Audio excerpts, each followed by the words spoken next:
is Murder in the Rain, where each week Emily Rowney, Alicia Holland, and Josh McCullough tell true crime stories of the Pacific Northwest.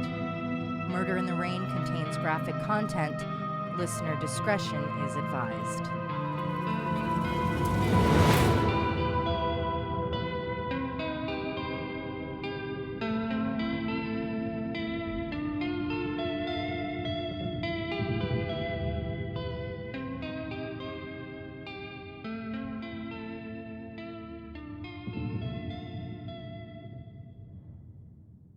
So often in true crime, we hear about the Bogeyman, the Westley Allan Dodds or Gary Ridgways, an animalistic creature that stalks a person like prey with no rhyme or reason. But too often, the perpetrator of violence is someone within the home, a family member who takes domestic violence too far and ends up killing their families. These horrendous acts leave people wondering how well they know those they share a home and sometimes a bed with. Today, I'll be exploring 3 cases of full or partial family annihilations and speaking with Dr. Stephanie Leite, clinical and forensic psychologist, to discuss the signs of someone who may go over the edge and what you can do if you think you're seeing them. While it isn't in the dictionary, the Wikipedia definition of familicide is a type of murder or murder-suicide in which a perpetrator kills multiple close family members in quick succession, most often children, relatives, a spouse, siblings, or parents. In half the cases, the killer lastly kills themselves in a murder-suicide. Where all members of a family are killed, the crime may be referred to as a family annihilation. These cases tend to be shocking and headline-grabbing. It's one thing to want to be rid of a spouse, but to also harm your own children? It's unfathomable. From media coverage, you'd think family annihilators are fairly rare as far as murderers go. Thinking back on the last few years, I can recall accused killer Lori Vallow, who has been charged in the deaths of her 2 children, Tylee Ryan and JJ Vallow. Her case is technically matricide, but besides her, I think of Chris Watts, who fits the more traditional familicide profile, having killed his wife Shanann, the baby she was pregnant with, and his 2 daughters, Bella and Celeste, his motive being a new girlfriend and freedom he wrongfully assumed smothering his entire family would bring. He's currently serving the rest of his life behind bars. Sadly, due to the number of mass murders that occur annually in the U.S., many of which intersect with family annihilations, the science isn't exact when it comes to statistics. There are some stats, though. If you've watched, anything related to true crime, you've seen former FBI profiler Brad Garrett, and he has some thoughts on family annihilators. He shares that there are a variety of reasons someone might kill their family. Sometimes it's for money, or perhaps an ego bruise from not being able to provide, especially for the perceived man of the house. He says, quote, "Losing identity is the key component here." Another interesting fact, most killings occur in August because the kids are home from school, and that limits the amount of people that would be looking for family members. The red flag of children not showing up to school for a few days isn't of concern. And like most killers, the plan of going through with the murders only goes so far as the act itself. For someone like Chris Watts, it was the immediate gratification of eliminating something or someone that was in his way so he could have what he wanted. While the plotting of the event might take weeks or even months, there often isn't a plan B in place should the culprit plan on surviving and then get caught. Hence the outrageous stories we often hear on the news involving those men begging for their family's safe return. The Howard Journal of Criminal Justice analyzed news reports of familicide in 2013. Looking through 30 years of incidents, they found 71 cases, of which 59 of the killers were males, and a majority were between 30 and 40 years old. 57% of the murders took place in the family's home, as opposed to an isolated area, which was found in only 17% of the cases. Common methods include shooting, stabbing, and carbon monoxide poisoning. Another study showed that 95% of the killers were men who were considered to be the head of the household. While he may present himself as a well-educated, well-off, and overall decent member of society, he may exhibit red flags like rage, jealousy, and control of his partner. A trigger that can lead to a person deciding to kill his family can be a sense of lost control. A cheating partner might want a divorce. Financial stress might have them feeling like they aren't a worthy provider. In some cases, they may even justify their actions by implying they were saving their children from the pain a life change like a divorce or loss of status could bring. Studies have found that there are 4 types of family annihilators. The disappointed killer. A failure of his own or a family member in the eyes of the killer may lead to the family's demise. The self-righteous killer. They don't see their obsessive need to be perfect or have a perfect family as the problem. They typically blame their partner, usually the mother of the children. There are even documented incidents of fathers calling the mothers if they are out of the house at the time before killing their children to inform her of what he intends to do. The anomic killers. In this case, the father usually sees his family not as people, but as a reflection of his own success. So if he's doing well, his kids can have the best clothes, toys, and gadgets. His wife can look like a trophy. But if things go awry in the financial department, the family only reminds him of what he can't provide. Finally, paranoid killers. This can be mental health or substance abuse related. The killer sees the killing as a way to protect their family. I think Josh Powell, the man who is believed to have murdered his wife before blowing up the house he and his 2 sons were occupying, probably fits, at least partially, in this category. He would have rather seen his family dead than in custody of their grandparents. If it seems like the idea of someone killing their family is more common these days, you aren't wrong. In just the first 10 years of the 2000s, over half of the documented occurrences of family annihilations took place. Are there any well-known, more like historical family annihilators? Cases like that? I just That's a can't think great of anyone that are question. famous that I don't know of any that are like prominent. Maybe because it was just like something that dudes did back then. The one I think of was the 50s. It was the List family. And I know that one because of Forensic Files. It was the one where they had the man make the face out of clay, and he put the dark glasses on, and he was like, this man killed his whole family. He would be hiding behind these thick black glasses. And they found the man, and he looked exactly like that still. But it's a great Forensic Files. That is one of the greatest. Yeah, thank you. That, as far as I can think from like the 20th century, that's maybe one of the most prominent. Today, I'll be talking about some recent, not headline-grabbing cases of family annihilation. This is obviously graphic and difficult content, so listener discretion. In a recent case that goes against all expected statistics, a mother and daughter in Pennsylvania pled guilty but mentally ill in the murders of 5 family members. As a non-expert, I can only assume this pair would fall under the paranoid killers. On February 25, 2019, police arrived at the home of 47-year-old Shayna Decree. Making their way into the back bedroom, police found the bodies of Shayna's children, Nariah Smith, 25, Damon Decree Jr., 13, her sister Jamila Campbell, 42, and Jamila's twin daughters, Shayna's nieces, Imani and Erica Allen, who were 9. After finding the murdered family, police spoke with the 2 survivors, Shayna and her 21-year-old daughter, Dominique Decree. They seemed confused and in a daze. It was quickly realized those women weren't survivors, they were the killers. Giving differing accounts, the mother-daughter duo were unable to keep their stories straight when speaking to police, mixing up which one of them had killed whom. When it came to the autopsies, it was found that Damon, Nariah, Imani, and Erica had all died of asphyxia, Jamila via ligature strangulation. Even more upsetting, it was found the killings themselves took place over approximately 3 days. In late September 2020, both women pled guilty but mentally ill, a fairly new plea option. Unlike an insanity plea, someone pleading GBMI won't automatically be sent to a psychological facility for treatment. Instead, sentences tend to be the same as a non-mental illness finding, but the option for help is there. It's an acknowledgement of criminal guilt while also acknowledging the existence of mental illness.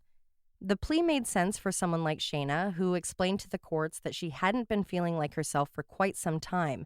She was also found to suffer from hallucinations. Her public defender even saying, quote, she believed she had to obey the demons.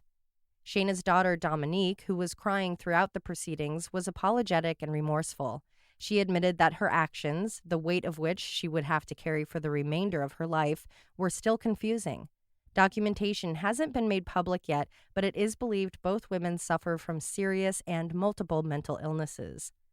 The judge agreed that their mental illnesses needed to be acknowledged and treated, saying the need for their rehabilitation is obvious, before sentencing them to 5 life sentences for the 5 lives they took.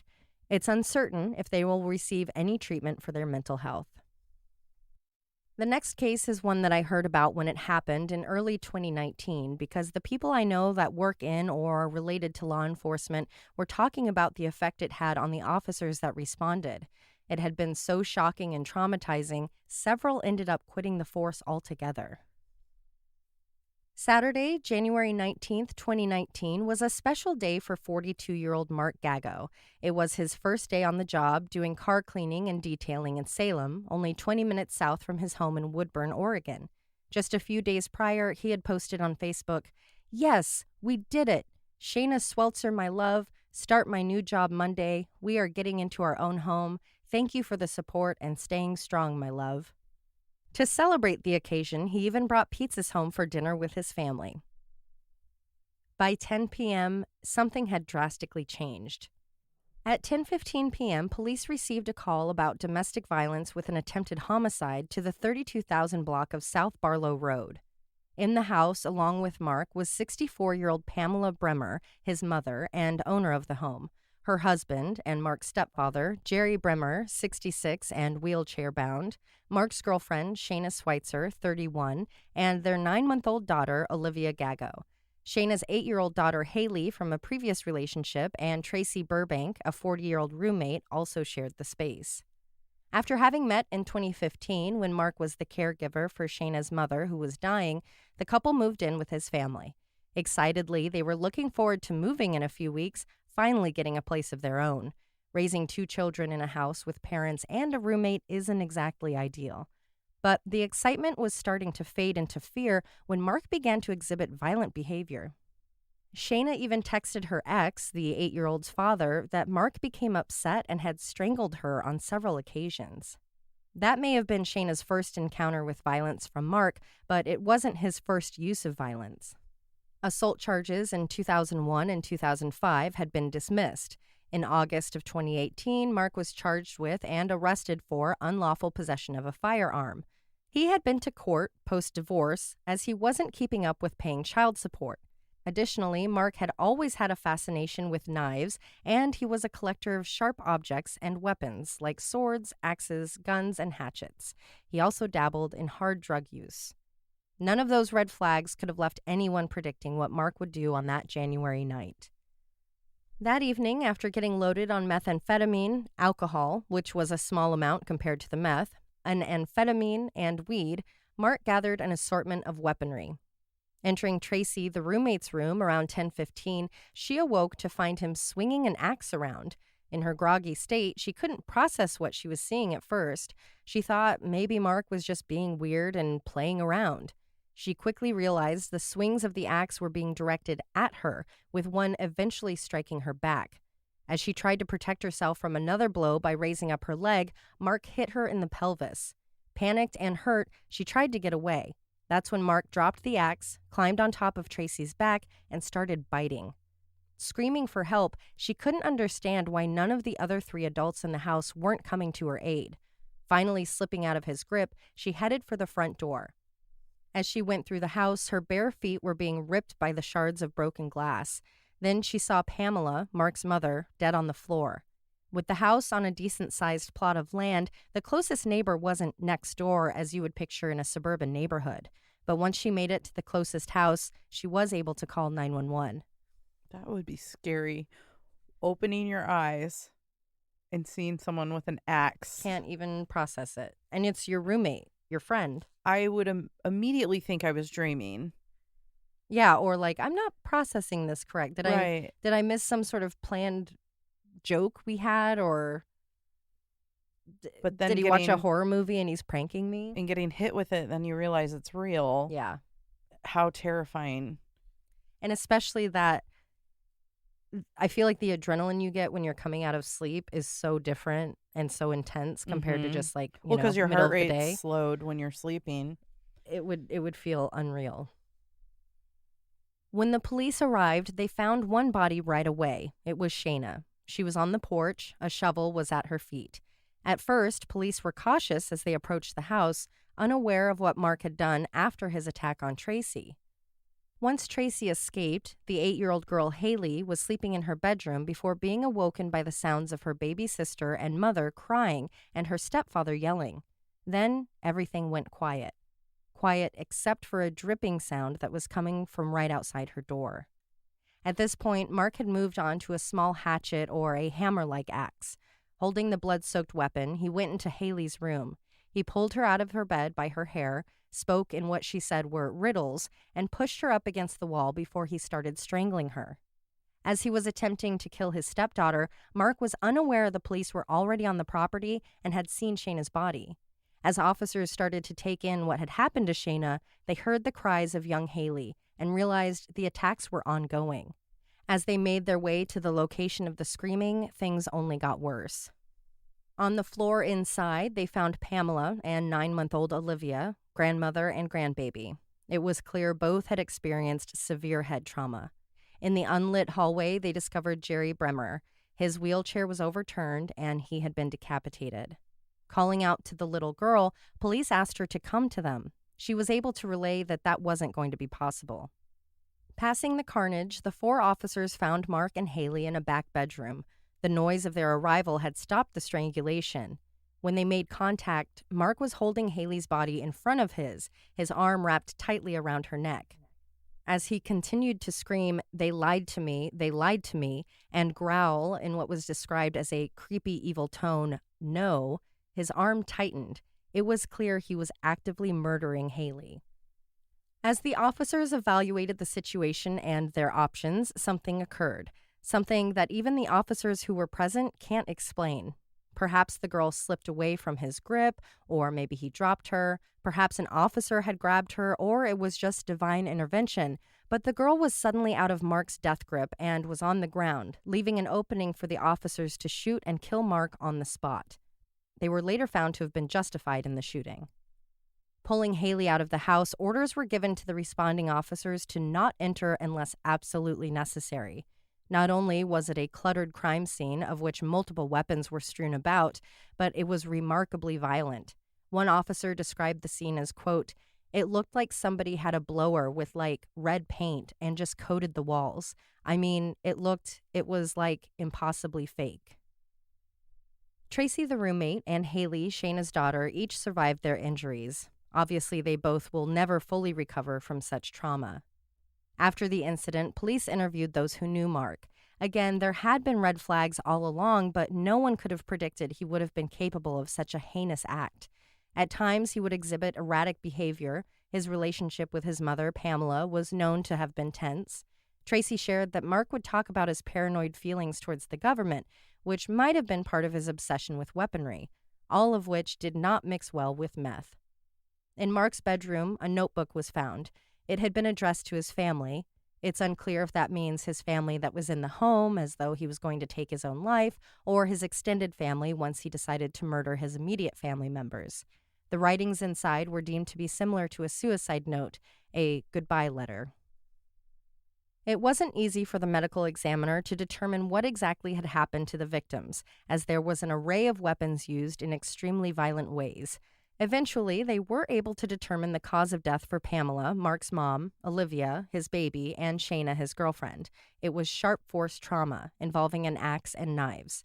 Jerry, Mark's stepdad, was determined to have been killed by blunt and sharp force traumas, most likely from a sword. I'm not sure if that means he was dead before being decapitated, but I hope for his sake that was the case. As a memorial built by friends, family, and strangers started to surround the house, it was hoped the memories of those lost that day wouldn't be the violence that took them away, but the kindness of Pamela. How Shayna's final social media post was raising funds for the suicide prevention hotline as a gesture for her birthday. Haley plans on remembering her mother as she feels she is with her every day, making her strong, keeping her safe as a guardian angel.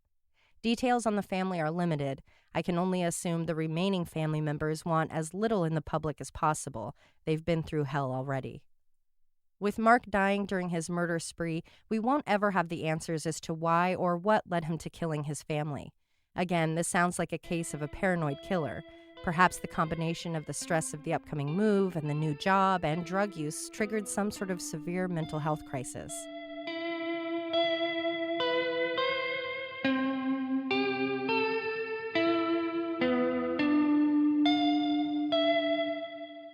Of course, no one wants to imagine their friend or family member could be capable of such evil, but isn't that what is always said in the aftermath? For more information about family annihilators, abuse, warning signs, and more, we look to clinical and forensic psychologist Dr. Stephanie Leite. Hello, doctor. Thank you so much for joining us today. My name is Dr. Stephanie Leite. I am a forensic psychologist, and I specialize in the prevention of violence. And I have a long history of working with families and children, working with abuse and neglect. So the idea of familicide or family annihilators, whatever word you want to use for it, is something that's rare, but it's something that is concerning and something that we're always seeking to prevent. So it's something that it's interesting and worth studying. I always come from the prevention side rather than the autopsy side, looking at it from afterwards. So that's my particular bent. And what else do you need to know? I'm the president of the forensic division of the Connecticut Psychological Association, the president of the New England chapter of Association of Threat Assessment Professionals, and I teach at University of Hartford and affiliated with Columbia and all kinds of other fun things. I have an awesome career. I love being a forensic psychologist. That's the important part.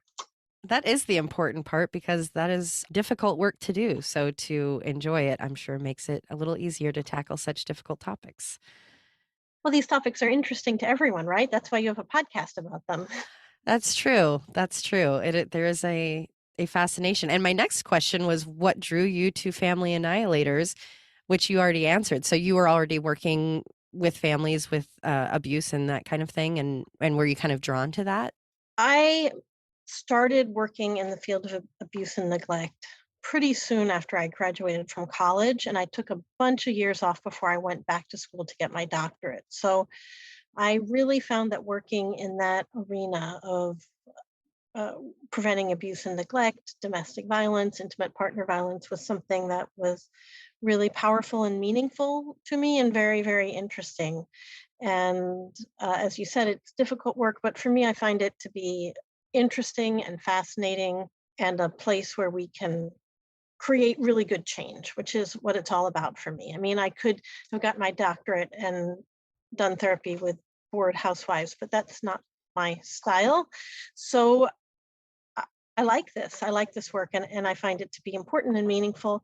So the idea of family annihilators, like I said, it's rare. It's not the bulk of anyone's practice. It's something that you really don't come across, but something that we have to study and pay attention to nonetheless. So, in my minimal studies, I mean, barely a drop in the bucket compared to yours, I did find what is believed to be basically the four types of family annihilators. And please correct me if I'm inaccurate at all, which would be the disappointed, self righteous, anomic, and paranoid. If that is accurate, could you expand on those at all or kind of touch on the topic of like the types of people or the drive from where that comes from? I'm so bad at formal taxonomy. The thing that was hardest for me about learning psychology was doing multiple choice exams and having to pick A, B, C, and D. So in my work, the two kinds of people that I have seen that tend to go ahead and kill their families are those that are involved in a family custody dispute, right? So where stereotypically, though not always, the female partner leaves the male and takes the children with him, and that abandonment is considered to be over the top and unsupportable and impossible to survive. And in that case, the man will sometimes kill the kids to get back at the wife and leave her alive. And then the other kind is when the man is just abjectly humiliated by life, either for financial reasons, loss of job, feels like he's not manly and has to kill his whole family and himself as well. So those are the two kinds of familicide that I have seen or that I have read about. So, is there something, perhaps some sort of factor, where someone might be in that position more likely the second one you were speaking of, the humiliation, or they're just in a mental health crisis and considering taking their lives? Are there factors there that change it from someone wanting to take their own life to then bringing the family into it, or their children, or someone else close to them? Well, that's such a good question. So, suicide and murder are like two sides of the same coin, and quite often indistinguishable in the mind of the person who commits them. And if you want to wipe yourself off the planet, the idea of adding in those people that you see as parts of yourself. So, for a lot of narcissistic individuals or borderline individuals, they don't see the difference between them and their family. They see their family as literally part of themselves. So adding them into the death equation seems logical if you think about things in that way, where I can't be on this planet anymore. They have those blinders, so they can't think of other solutions. The only way is through death and dying. And the most logical thing to do is to bring those folks along with them. So it's not sound logic. It's not logic that I would engage in. But then again, logic goes out the window for many people who are suicidal. We can always, if we're not depressed, if we're not in a rage, if we're not feeling chronically put down by the world, we can come up with other solutions. But these folks are see themselves as out of solutions. So, for someone like Chris Watts, I'm not sure if you're familiar with him. I have studied his case. It's really interesting. And I think the really terrifying aspect of what he did was how he presented himself, as many of these people do, or that I saw. You're a well functioning member of society and you've got this happy, Instagrammable family.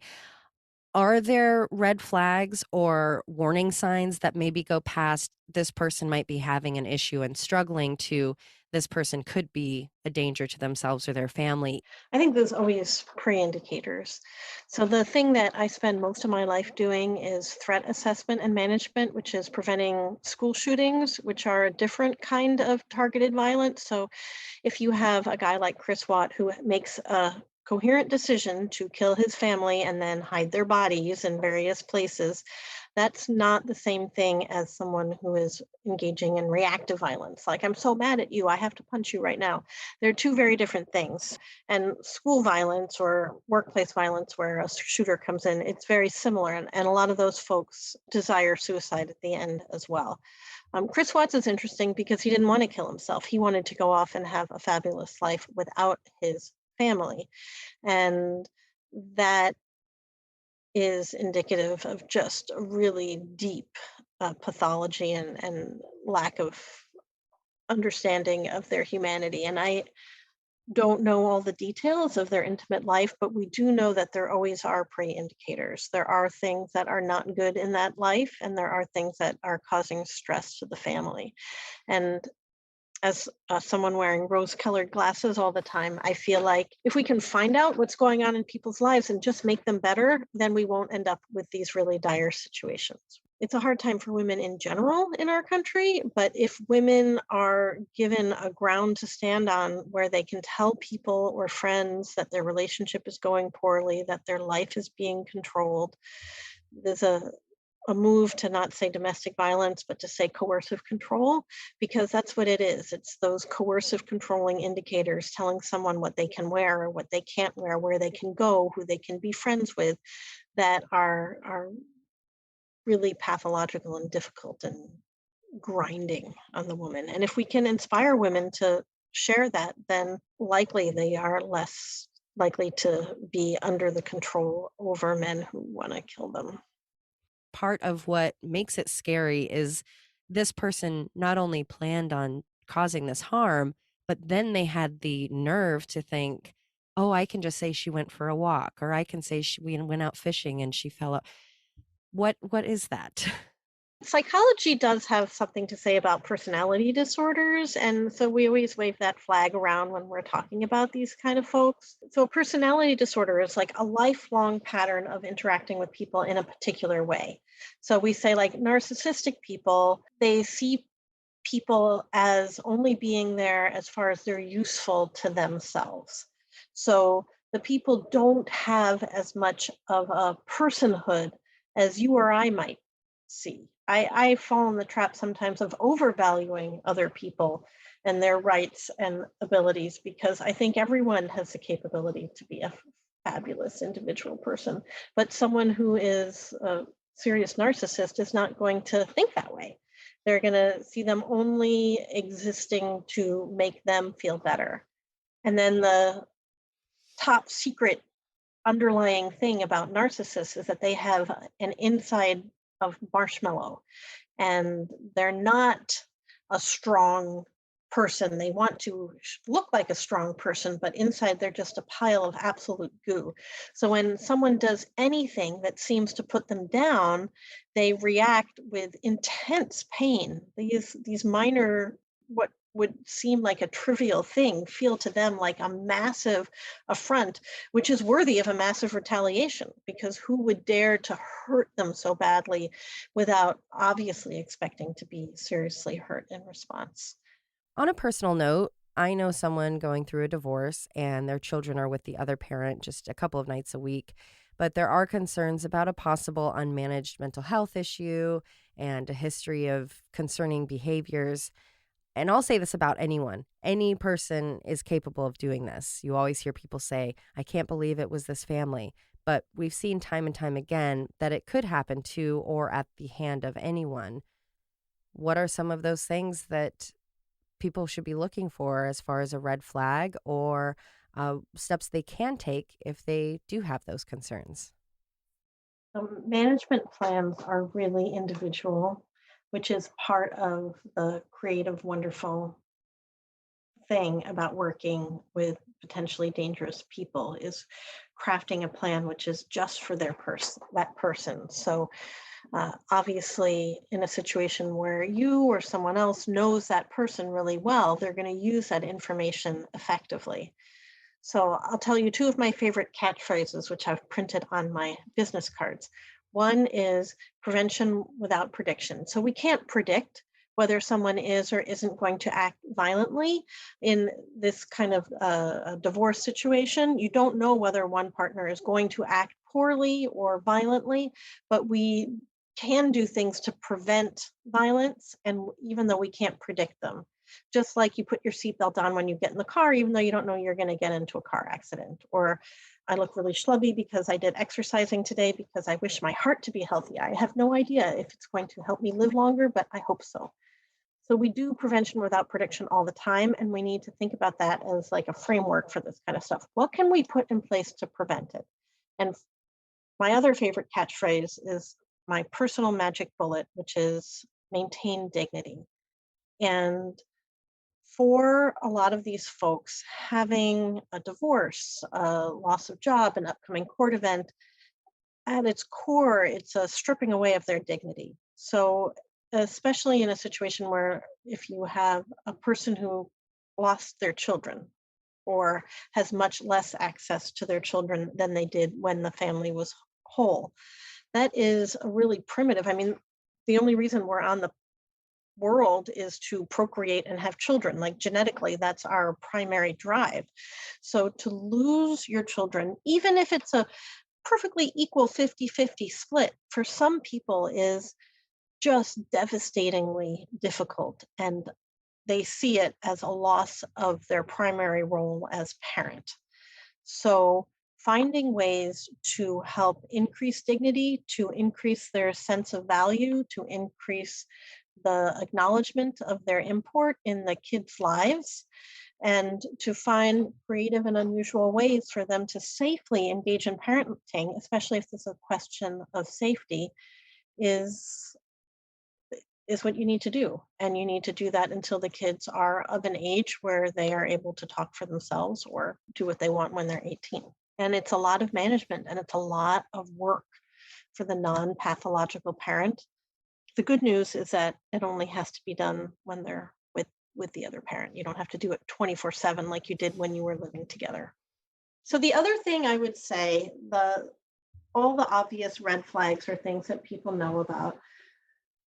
But one that people don't talk about often enough, and this is another one of my soapboxes, is strangulation. Strangulation is also really primitive and it carries a high level of lethality. People who will go for other people's necks are willing to end their lives. And what we're running into is that people don't either recognize or tell people that they have been strangled in the past. So someone might say, I'm interviewing them. I say, have you ever been strangled? And they say, no. And I ask for more details about the abuse, and they say, well, yes, he would jack me up against the wall with his arm over my neck. Well, that's strangulation. Rough sex that involves loss of air and passing out, that's strangulation. There are many pillow over the face, that's strangulation.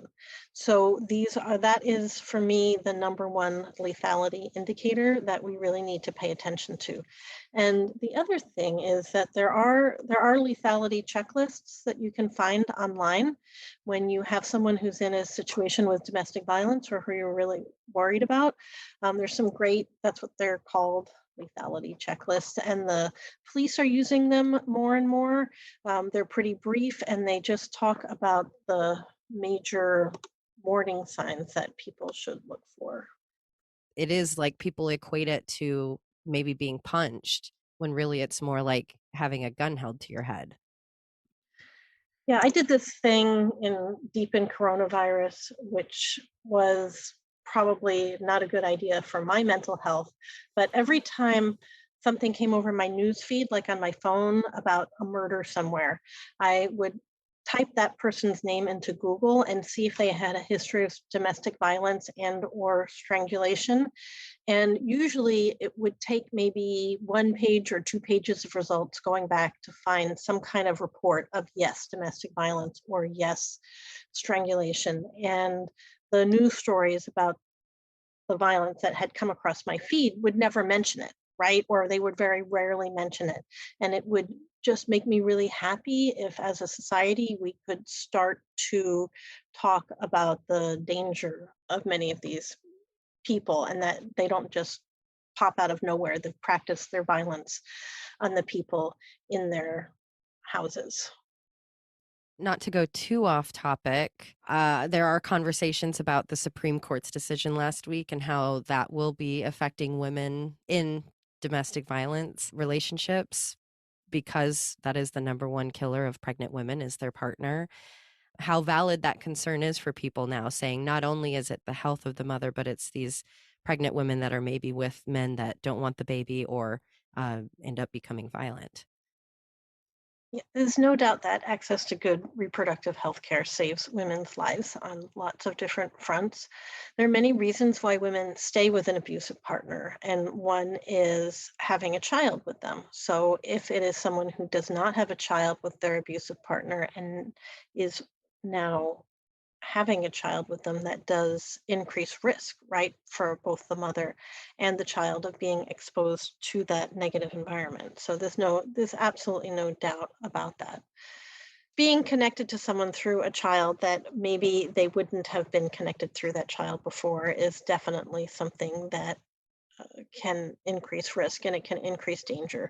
We also know that having children for which people are unable to plan for financially can be a big burden. Children are very expensive and they're very stressful. And in a situation where there is potential for domestic violence, having an unwanted or difficult child to manage financially, of course, can increase risk of making the domestic violence worse as well.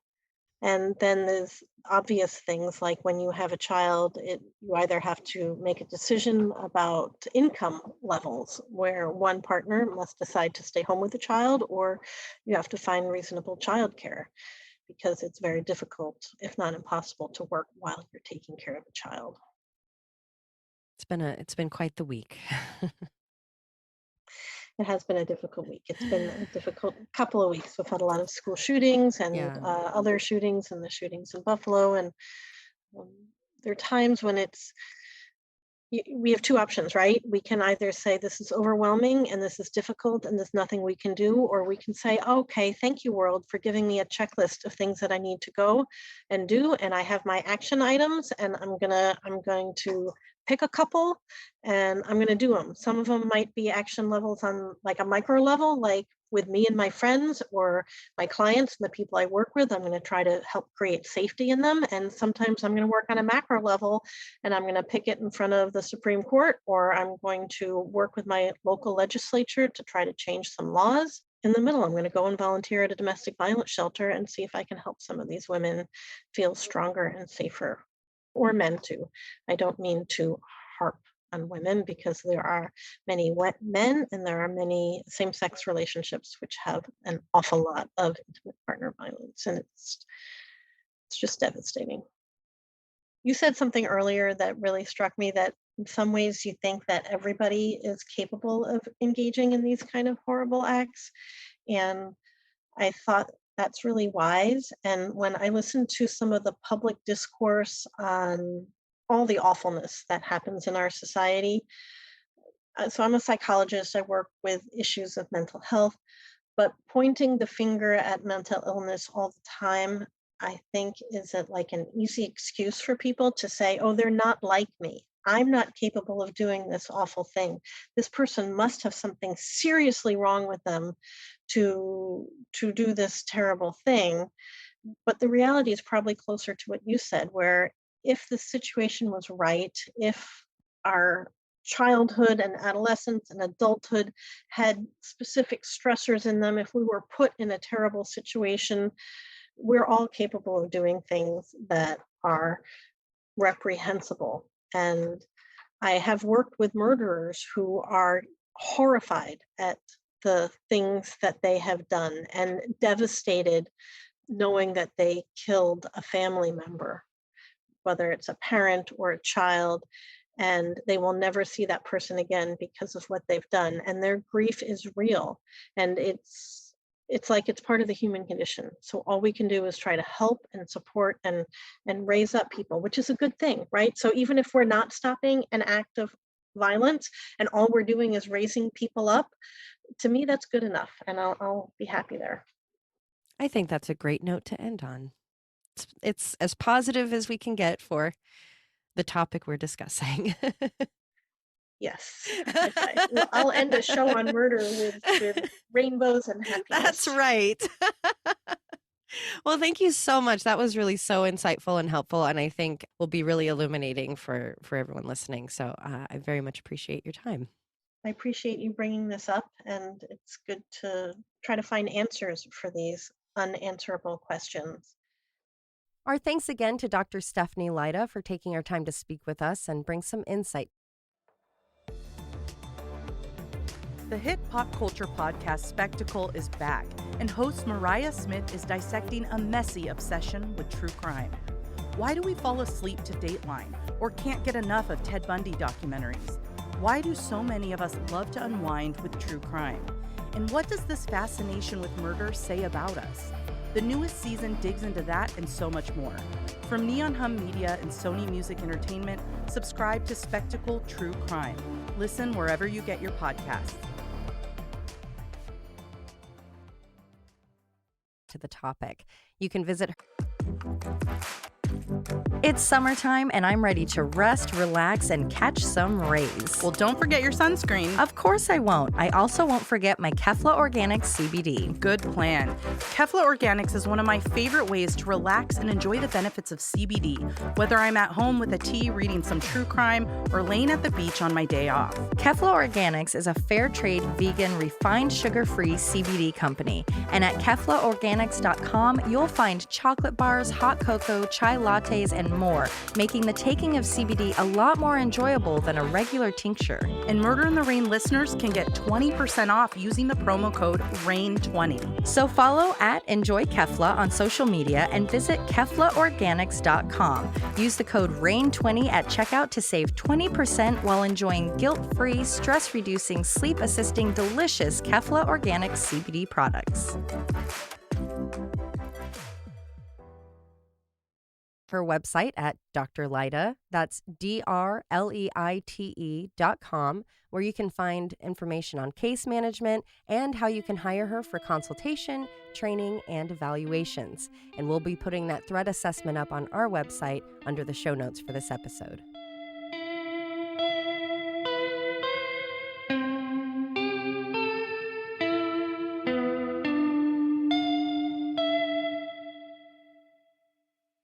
Finally, a case that has occurred so recently, I'm unable to report a final outcome as it has yet to go to trial. Back in 2016, Raechyl Blackshear was working hard as a mother of 4 while being a career-driven woman. Already holding a degree in early childhood education, she wanted to add to her schooling by getting a nursing degree. As a single mother, she actually had to turn down her initial offer of attending the University of Alaska Anchorage due to concerns about having her youngest child, who was only 3 at the time, watched while she attended school. Instead of working towards her degree, Raechyl was caring for her daughter during the day while her oldest children were at school. When they were home and could watch their sister, Raechyl went to work as a certified nursing assistant, or CNA, at the Providence Transitional Care Center. Another year, another acceptance to the University of Alaska, another past opportunity for the same reasons. The next year, she was lucky enough to have a Head Start program come into her community. With her daughter in good hands, she was able to enroll in UAA and start working towards her dream once again. She was so grateful for the Head Start program, she was actually featured in the local paper praising the service. She knew she would be able to finish school, putting her in a position to provide for her family. Originally from Stockton, California, the funny, inquisitive, and bright teenaged Raechyl was a far cry from the career-focused woman she would become. Pregnant as a teen, her mother was supportive but left room for her daughter to fail so she could learn how to handle the stressors of parenthood. Marrying her military boyfriend, Raechyl, her son, and new husband moved from California to Alaska. The couple had 3 additional children, but the marriage wouldn't last. As shocking as it may sound, she didn't want to move back to California. She had fallen in love with the activities Alaska offered, like snowboarding, and she was happy to stay up north. Finally earning her nursing degree, she ended up going back to Providence, this time as a registered nurse. They were happy to have her back. Besides her warm and welcoming personality, she was notorious for taking her time to get to know and connect with her patients. Everyone who encountered Raechyl walked away feeling like they had made a new friend. As with marriages that end in divorce, there were ongoing issues before the breakup, during which Raechyl had started a sexual relationship with Jaylay Blackshear. That affair led to the conception of her daughter, Jaylay. Raechyl and Jaylay parted ways as she dealt with the demise of her marriage, but he came back into the picture when his daughter was 6. The couple reconnected, and they were eventually wed.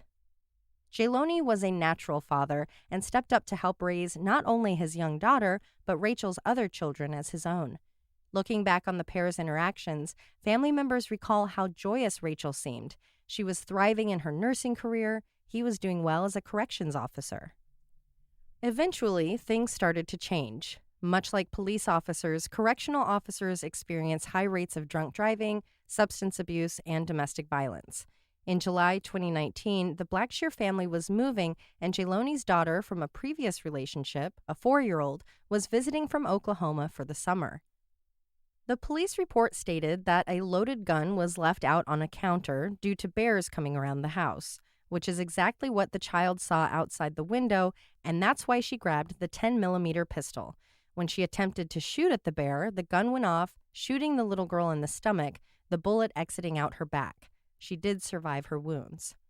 This incident led to Jaylay being charged with 4 counts of misdemeanor reckless endangerment and a visit from the Office of Child Services, or OCS. At first, the children were removed from the home, with a lone investigator expressing concerns about the dynamics within the family, stating in her report that the kids were in danger and Raechyl was under Jaylay's control, and because of that, she would not be able to make wise decisions. The extended family laughed those accusations off. The shooting was nothing more than a terrifying accident. He had thought leaving a gun out would protect his family from bears. He knew all of the older kids knew not to touch it. It was just a bad scenario. But even when the OCS investigation was closed, Raechyl explained to her mother the house was still struggling to recover, so she asked that her 14-year-old daughter, Jaylay, move to California to live with her grandmother and step-grandfather for a year. Her grandparents relished having her around. Just like her mother, Jaylay was an outgoing friend to all, even participating in a friendship group in school. She was as silly and goofy as any 14-year-old, but was also driven like Raechyl. After the shooting, she had to see multiple therapists, which wasn't a pleasant experience. It was then she decided she would be pursuing a career as a therapist to both help people and to keep them from going through the negative ordeal she did. Then came the end of March 2022. Back home with her family, Jaylay confided in her mother that her father, Jaylony, had raped her on the morning of March 30th. Not hesitating to take action, Raechyl took her daughter to the hospital for a rape kit, where they were able to extract DNA of the rapist. Once again, the OCS was involved and immediately sent the 2 male children into foster care. For some reason that is yet to be known, the 2 daughters were left in the same home. What? However, the OCS did file for emergency custody of all 4 children.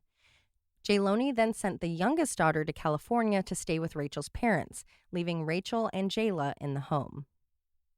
I am aghast.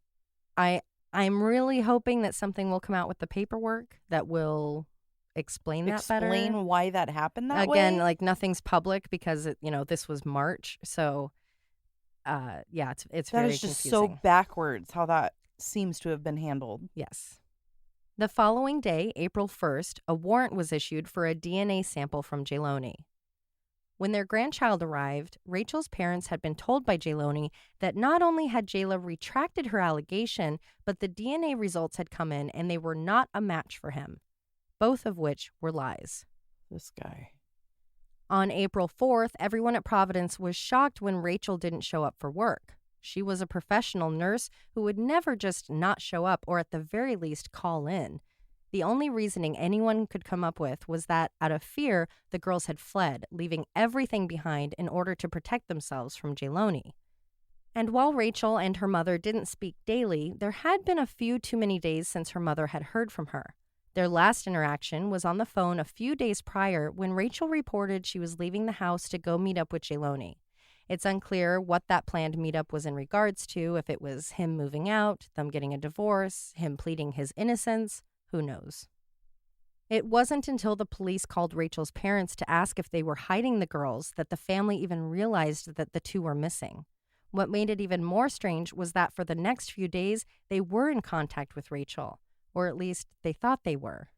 The old pretend you're someone else on the phone trick.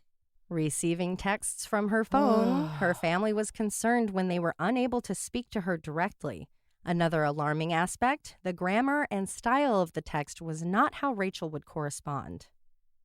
On April 6th, Jaylony abruptly quit his job at the jail, followed by his resignation of his law enforcement certification. Then he disappeared. What was his job? A correctional officer.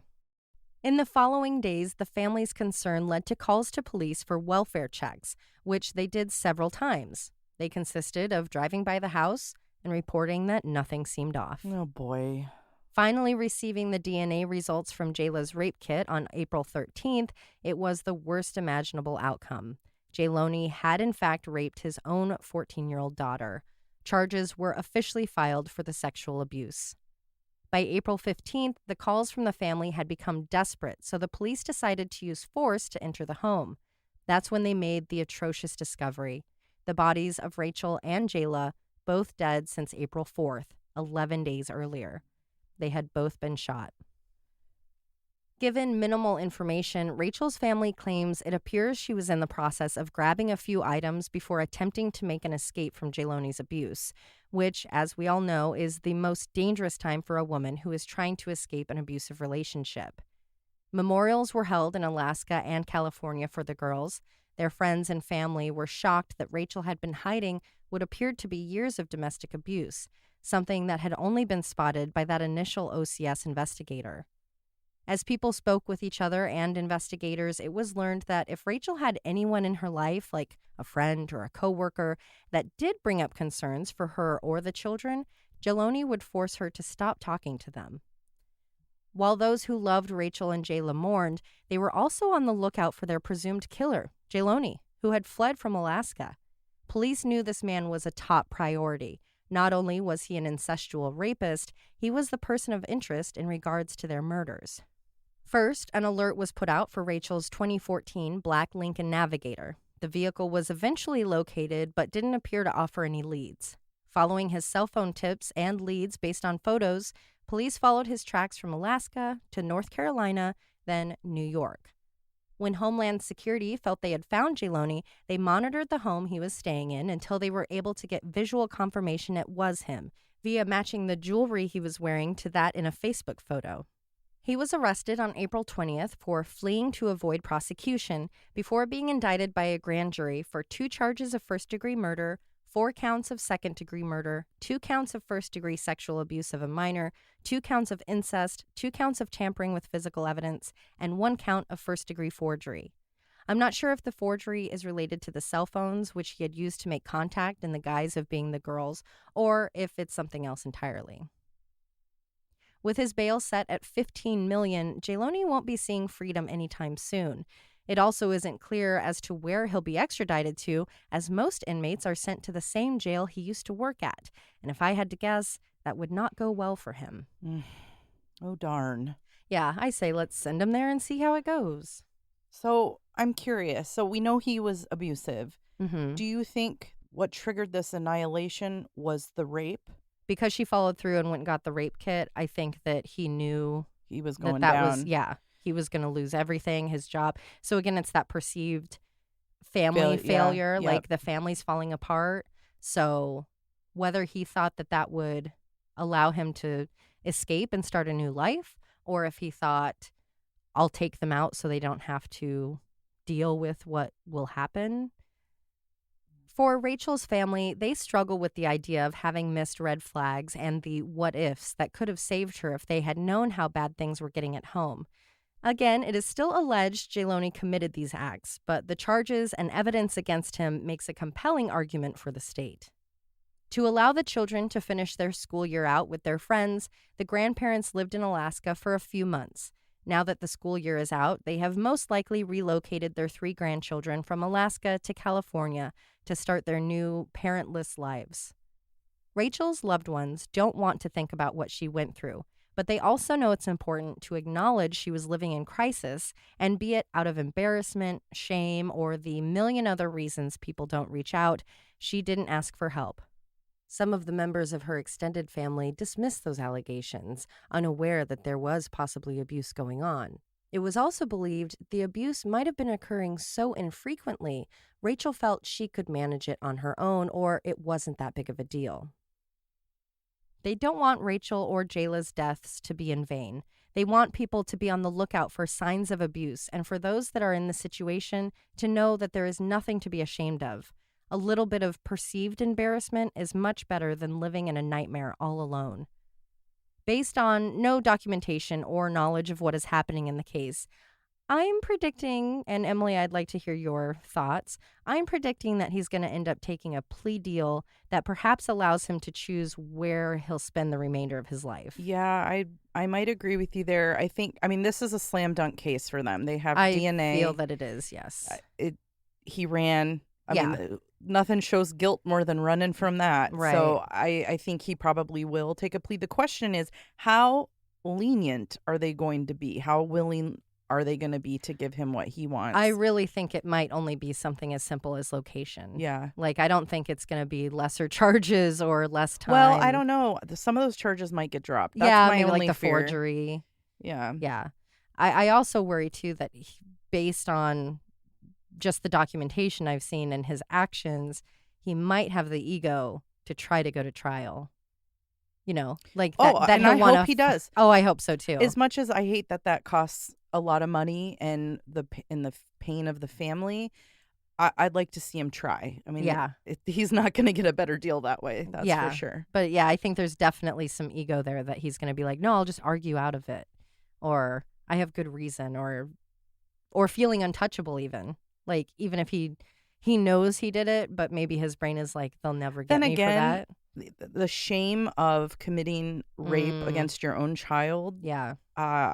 I don't know if he would.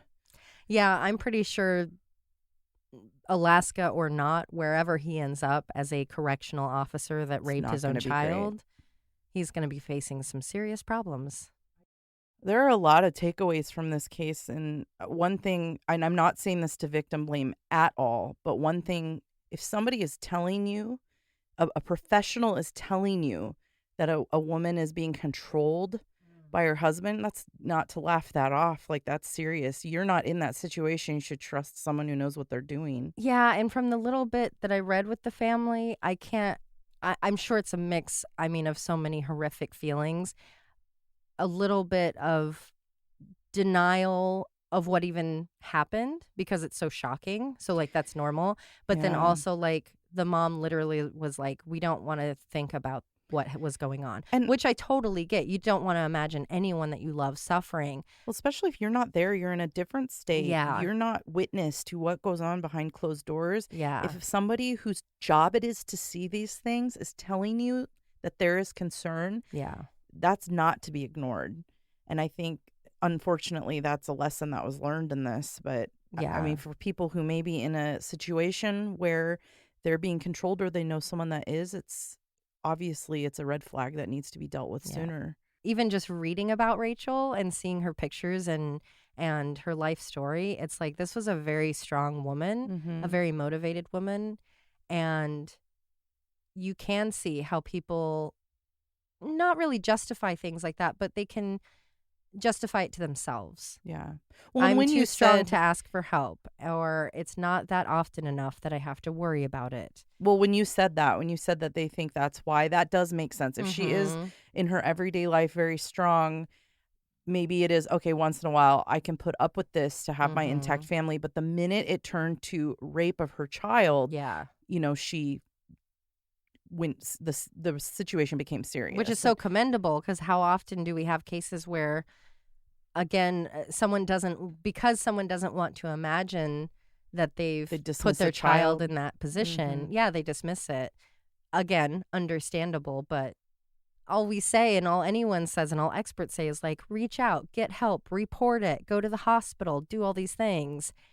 I'm looking forward to the documentation to see, like, was there any kind of security measure put in place? Was there an order against him? Not that a paper will stop someone that wants to kill people, but, were there any protections in place? Because she did do the right thing, and this still happened. Yeah. And so it's like, if you go into a hospital and it's like, my 14-year-old child was raped by her father, he's There's a obviously procedure. dangerous. There's a process and procedure that should have happened. And I'm wondering, did it go as intended? Yeah.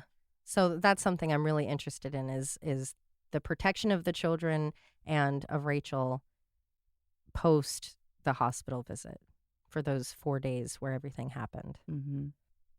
So we will keep you guys updated once, if there is a trial or a plea deal, any updates that we have, we will make sure to let you guys know. As for now, there is a GoFundMe for the family because remember, these deaths occurred less than 3 months ago. You can find it by searching for Raechyl. It's spelled Raechyl, and Jaylay, Jayla, Blackshear, Blackshear, at GoFundMe. So far, they've raised just shy of $7,000 towards their $10,000 goal. And we'll put a link in our show notes. Definitely. Yeah, you can go to the website, go to the show notes, and there's a link right there as well. If you or someone you care for is experiencing domestic violence, remember, you are not alone. You've done nothing wrong. You have nothing to be ashamed of. The abuse you're enduring isn't less bad than someone else's. So if you are in an emergency, you can call 911. You can also call the national hotline at 1-800-799-7233 or text START to 88788. You can also get help online at thehotline.org. This case came up separately on its own, but in editing it and telling it to you guys today, you can't help but think about the fact that this young woman, Jaylay, if she had not been murdered by her father, but if she had gotten impregnated. Yes. At 14. She might not be able to do anything about that pregnancy. Yeah, which is obviously on all of our minds this week with the Supreme Court's decision. But that definitely crossed my mind that if she survived, escaped from him, but lived in a state where things are passing, that are blanket anti-abortion access, she would have been forced to have her father's baby. And this may come as a surprise to some of our listeners, but we are very pro-choice. Yes. I'm and it's hard to explain. Like, I'm not pro-abortion. I have my own feelings towards it because of my life, how I grew up, to where I'm like, it's sad and horrible and awful, and I don't know if I could ever do it if I had to, but that's on me. Yeah, your personal feelings have nothing to do with I'm still incredibly pro-choice. What someone else does with their body and what they legally should be allowed to do. Yeah. I think the most upsetting thing is that it's coming from people who claim to be patriots, meaning they support what America stands for, whatever that is. But we started as a country because we were escaping religious persecution, because religious ideals were being shoved down people's throats. And they're like, no, let us do what we want. And now their ancestors are like, you actually can't do what you want. And it makes me feel cuckoo bananas. I am in a place where I have a very hard time articulating it, because I'm angry and I'm sad. And it seems like every day we just walk backwards in history. Yeah. And next we're going to see gay rights stripped. And, I cannot see that happen. I just can't have that happen. So if you live in a state where you can't get the services you need, reach out to people in other states like us. Absolutely. We will do what we can to help you. Absolutely could email us and we can connect you with sources and information and people you can contact. Like, don't be shy if you're feeling lost and confused. And I mean, we live in not only a protected state, but our entire coast, the West Coast, has created a, safe abortion space. And so we're very privileged in that manner, to where the full impact of it is hard to grasp, I think. It's that privilege of like, oh, that's terrible, but, we're okay. It's hard to really grasp how detrimental. I'm so scared for people and the unsafe procedures that are going to happen. And the women that are going to die because they have a fetus that didn't form correctly, or an ectopic pregnancy, or I saw an interview with a woman. She said, well, I trust the Lord. It's an ectopic pregnancy. It's not going to be suddenly saved. It's just going to maybe kill you. Yeah. There's a lot of reasons people have abortion. It's not because they just are selfish and don't want to raise a kid. But that's a fine reason if that's why somebody gets one. Absolutely.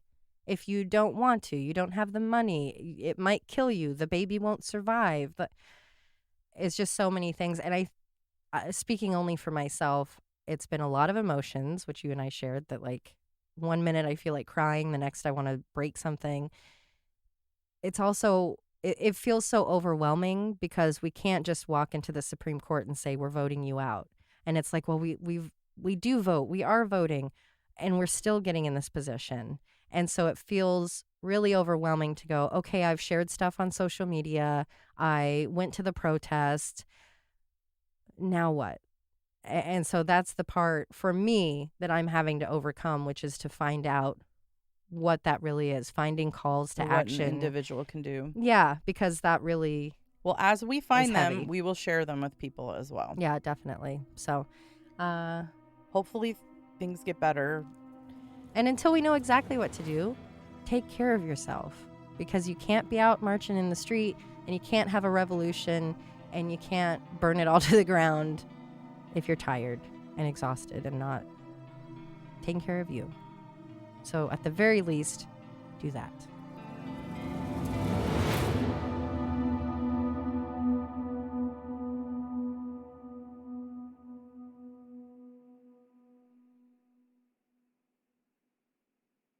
All right. I don't have a title, so keep your ears peeled. That's not how that saying goes. All right, here we go. In which a perpetrator... A good old perpetrator. Oh, I shouldn't have had coffee. I'm sorry. Don't fight the tiger. You got to ride the tiger. I'm trying. The baby tiger. Ride it rhythmically. Feels nice. You little perv. I like pony. I like campy sexiness. You want it? Let's do it. But you're singing it to them. Yeah. Am I just horny? Am I just wanting to ride this pony that isn't really a pony? Didn't we see his wiener? Genuine's What? wiener? When would we have seen his wiener? I feel like I saw On a video that you or like a Googled? leaked photo, and he had like it was like in his pants or something. I might be thinking of someone else, but it was like What are you Googling? Subway sandwich. If you're horny, let's do it. Well, the karaoke lyrics Yeah, are they're not. like, no, it's not Maxwell. It's not Genuine. It is How Does It Feel by D'Angelo. That's who I was thinking when Yeah. I said Maxwell. Yes. What Oh, an I knew. idiot. I knew exactly what you were. I could see the video. And we don't see his wiener, but you just see his Oof. his road to Pubis. his wiener. Those little V's. yeah. And there's rumors that there was someone down there helping Mm-hmm. when he was filming that. Mhm. That's what might be what you're thinking of. Or are you thinking of John Hamm walking in his pants on New York City? Do you see this? If I hold it up, Wait. Whoa. got it. It's yeah, I know. Y'all, Wow. it's standing That's tall. substantial. That is far- a soldier. That is past the Well, that's a guy that's going to write a song like Pony. Yeah. He saw a pony go into the bathroom. He's like, oh, that's like me. I like that you've seen that, and we're like, what? Penis. I don't know how this is. I I didn't don't know how this is. I didn't search for it, but I definitely Sure. I feel like it found me. It's like I was holding a bunch of rolled oats in my hand, and the pony came to me. In which a perpetrator. Purple tater. Perpetrator. I like purple tater. Mashed potatoes sound real good. So what do I say? What you said before. You're Okay. fine. Just not messed up. Oh, I see. So picky. I hope that my notes are helpful. He had been to court post-divorce. There's you with that Yeah, D you at know the it. end. And Henry ran away from me under my bed because he didn't want to sleep in his kennel. And I can't reach him down there, that little shit. So I heard him like making noise all morning. Every night. So now I'm going to have to catch him. You're going to have before to we put go. little chicken wire up around your bed. You're a New York street rat. Hear that, Jambalina, or whatever your name is? Jayloni? Jambalina. Murder in the Rain is a Cascade Media production. Written and hosted by Emily Rowney, Alicia Holland, and Josh McCullough. Edited by Josh McCullough. You can always contact us at murderintherain@gmail.com or through our website, murderintherain.com. If you just can't get enough of Murder in the Rain, for as little as $5 a month, you'll have exclusive access to bonus episodes at patreon.com. You can find us on all of the socials, and for more true crime, follow at @M_Murder in the Rain on TikTok, and you can also listen to Alicia and Josh on their other show, Always Be My Sisters. And suck my balls.